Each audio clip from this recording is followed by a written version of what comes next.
Howdy y'all, and welcome to the Brown Circus. Where to start? So it's been a few days since I got the word that my time with Disney will be coming to an end in early December. It was a phone call I've sort of felt might be coming really since the pandemic hit, and I honestly feel right now about the same way that I did then. I feel the same way I did reading the company announcements from emails and news outlets. I feel the same way I did watching the layoffs happen at other theme parks and other companies. I've felt this way for a while, and maybe that's a good thing. Does it sting? Yeah, it stings, but there's also so many other feelings. There's sadness, and there's anger, disgust, a little fear, and actually a whole bunch of joy. So yeah, I'm going there. Here's how I feel about it. Let's start with how I feel the least, and that's fear. Hold on. This doesn't feel right. Hang on a second. I got it. There we go. Can't talk about work without first getting into character. Okay, back to fear. I really don't scare that easily. Well, maybe except for haunted houses, snakes, and possibly being alone in the open ocean. Probably a little bit more than you needed, but that's going to be this whole video.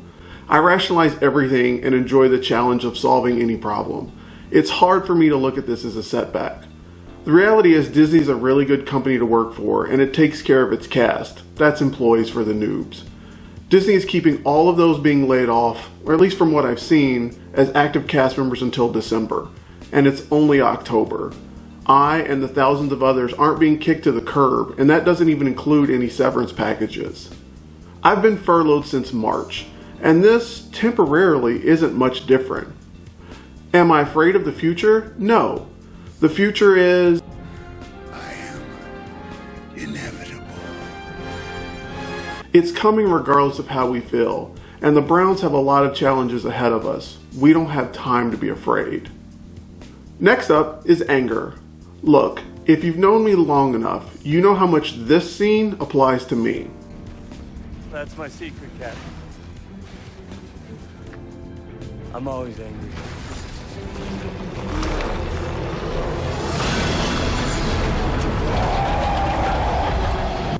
I'm always a little angry. It's what drives me. Not angry as though I'm mad, just angry at things not working as they should, angry at always having to fight for what I think is a rational decision, angry at selfishness, cancer, racism, greed, bunch of stuff. Here, for me, there isn't something or someone to get angry at. The decision to lay so many people off? The first thing I tell people about working at Disney is that it's a Fortune 100 company for a reason. It's a business. It's a great business full of magic, family, and togetherness, but through all of that, it's still a business. And a strong business can't always make the best human impact decision. Yeah, that we have to let 28,000 of you go, yet the executives went back to their full salaries months ago? That's tough to swallow. But while the crown is heavy, it's also good to be king. To me, it's not right, but it also doesn't have to be fair. Getting let go while Lisa battles stage 4 breast cancer? That's crappy. Then the rational part of me kicks in. Everyone has something going on. People are being let go while planning weddings, buying homes, having children, or suffering deaths in the family. It's 28,000 people, and most have something happening to them. Same for years with the company, expertise, etc. Everyone's world is being rocked. That said, there is a group I am angry with, but I'm more disgusted with them, so we'll cover them later. Alright, sadness. Now we're getting into the inescapable emotions. Fear and anger, they sneak their way in, but sadness begins the emotions that just loom constantly. I'm sad first and foremost for my team. I don't know all their fates, I don't control their fates, and as their leader, if any go, I clearly didn't do enough to showcase their talents.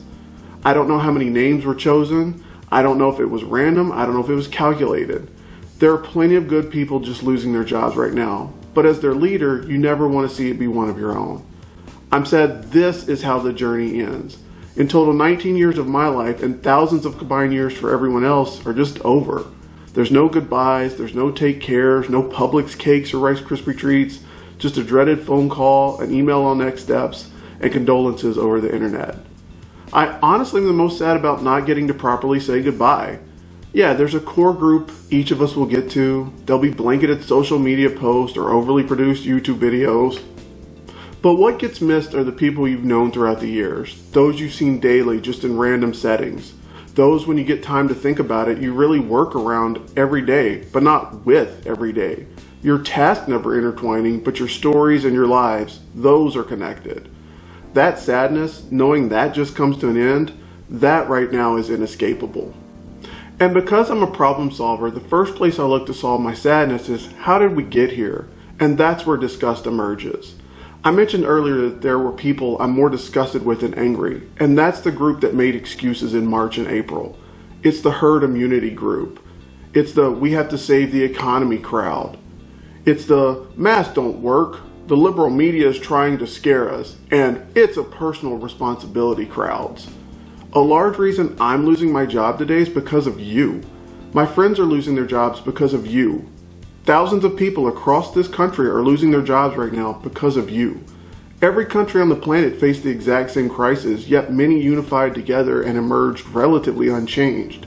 Here, though, we let the excitement of conspiracy theories and the fear of the unknown hold back what needed to be done in the moment. We're 8 months into this pandemic and we've still got over 200,000 dead and millions out of work. While you were spreading conspiracies about it not being a big deal, we were working to shut down operations around the world, worrying about how kids from other countries were going to get home, and focusing on how our worldwide theme parks could become ground zeros. While you were complaining about sitting at home for a couple weeks and it being about personal responsibility, we were watching friends being quarantined for months on the Disney Cruise Line. While you talked about opening up the economy so you could contemplate getting a haircut or possibly take your kids to the park, we were remembering post 9/11 and the economic crash of 2008 and how people do not travel when their jobs or health are at risk. And I say this directly to anyone that falls into any of those camps. Own this. You were wrong. It's now October. Schools are still a hot mess. Christmas is now on the horizon. Many of the people being let go have already exhausted their state unemployment options. And if you love traveling to the theme parks, the people who made your experience better are being laid off. Yeah, that's the inescapably disgusting feeling. This could have been prevented, but the conspiracy theories and the stories beat knowledge, science, and history. And I, along with thousands of others, no longer have jobs because of it, because of people who spread fear and misinformation. But through all of that, the most prevalent emotion is joy. Every positive moment of the past 20 years of my life involves Disney. The people I'm with, where I am, what's being celebrated, all of it. Don't get me wrong, there were plenty of days where the job was just a job. Same headaches, same impossible deadlines, same redundancies, and sometimes meaningless tasks. The good parts though, Disney. And the people it brought into my life, they're all right there. Our engagement, we're surrounded by many friends who are still in our lives today. RIP Illuminations, we ride together, we get reimagined for your future enjoyment together. Our first outing as new parents, Epcot. Our kids, they track their height based on which rides they can now go on. Our best family vacations are on the Disney Cruise Line. Hanging out with our friends, we hang out at Disney. Our family Halloween costumes, Disney, Disney Channel, Disney characters, all of them. Almost every photo in our house comes from somewhere at Disney. Helping my parents find a new footing in their new life, Disney. Where did we go when we were ready to re-enter the world under these COVID times? Disney. Helping us defeat cancer the first time, Disney and our Disney friends. And helping us battle it one more time, Disney. I could list all the memories, but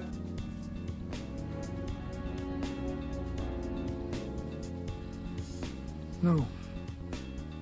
No, I don't think I will. and it's joy. The joy of those memories and recognizing all of that is still around, that joy is what I feel the most. And that's just personally. From a professional perspective, I've been fortunate enough to be surrounded by great people and work on amazing projects. As for what's next, well, fortunately I've had some time to think about it. The difference now is I actually have a timetable. First up, expect more videos both here and on my channel Political Us. There's an election coming up and we have a few things we need to discuss. My most recent video, America, How'd You Get So Racist?, looks back at the history of racism in America and how laws from the past influence today. Subscribe to both channels to let me know you're interested in watching. As for the Brown Circus, we've got an upcoming health update from Lisa, Halloween pumpkins, and the J Squad reviews an edible arrangement platter, plus more adventures from around Florida. I've also got a few small business ideas that I'd like to investigate their plausibility and cost. Take some of the knowledge I gained from Disney and see what good can come from it. The first priorities, though, are Lisa's health and the kids' schoolwork. Like I said, we're too busy to spend time to be afraid. To wrap this up, it still sucks. I'll make it through, we all will. Good things happen to good people who work hard. Since using Disney quotes is a national pastime inside Disney, I'll close with this, the most recent addition to my quote board. Okay, look, the city is flying. We're fighting an army of robots. And I have a bow and arrow. None of this makes sense. But I'm going back out there because it's my job. It's 2020 and none of this makes any sense. Me though, I'm getting back up. Those of us feeling the sorrow, pain, and fear, we're getting back up. And we're heading back out there because it's what we do. We'll see you real soon.